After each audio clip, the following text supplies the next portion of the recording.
बिस्मिल्लाहिर्रहमानिर्रहीम।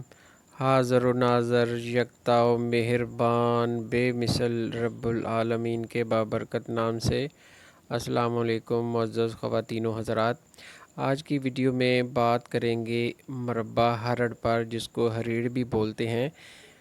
हरीड़ कुछ जायके के एतबार से कड़वी और कसैली सी होती है, इसलिए ज़्यादा मुरब्बा में ही इस्तेमाल की जाती है और पसंद की जाती है।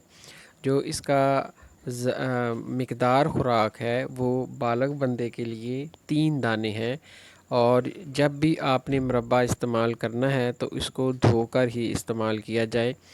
और ये जो आपको नज़र आ रही है, ये ताज़ा हालत में हरड़ है। ये हरड़ का पौधा है और उसको ये ताज़ा हरीड़ जो है वो लगी हुई है। इसी का मुरब्बा बनाया जाता है और इसी की मैं आपको फ़ायदे बता रहा हूँ। अगर आप इसका मुरब्बा खाते हैं तो जिन मरीज़ों को कब्ज़ रहता है, वो अगर इसके 3 दाने रोज़ाना खाते हैं, साथ दूध पीते हैं, तो उनकी कब्ज़ रफ़ा हो जाती है।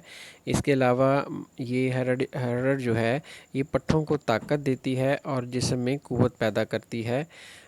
और इसके अलावा इसका जो सबसे बेहतर तरीका है मुरब्बा हरड़ का, वो आप सुबह खाली मैदा 3 दाने धोकर खाएं और साथ 15 बादाम खाएं और इसको चबा कर अच्छी तरह खाएं। इसके बाद 1 गिलास नीम गर्म अगर आप दूध पी लेते हैं तो ये बहुत ज़्यादा मुफीद टॉनिक बन जाता है आपके लिए, और ये आपके दिमाग को ताकत देता है, आपकी नज़र को तेज़ करता है, याददाश्त बेहतर कर देता है और बालों की स्याही को कायम रखता है।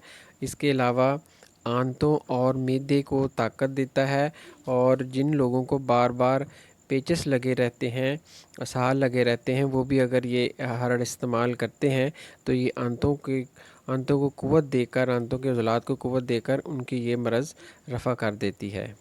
और इसके लिए जो ख़ुसूसी हदायत है वो ये है कि इसको जब भी आपने खाना है धोकर मुरब्बे को खाना है, और बालग अफराद की मिकदार खुराक 3 दाने एक वक्त में है, और इसका जो तसीर जो मजाज है वो खुशक सर्द दर्जा 2 में है।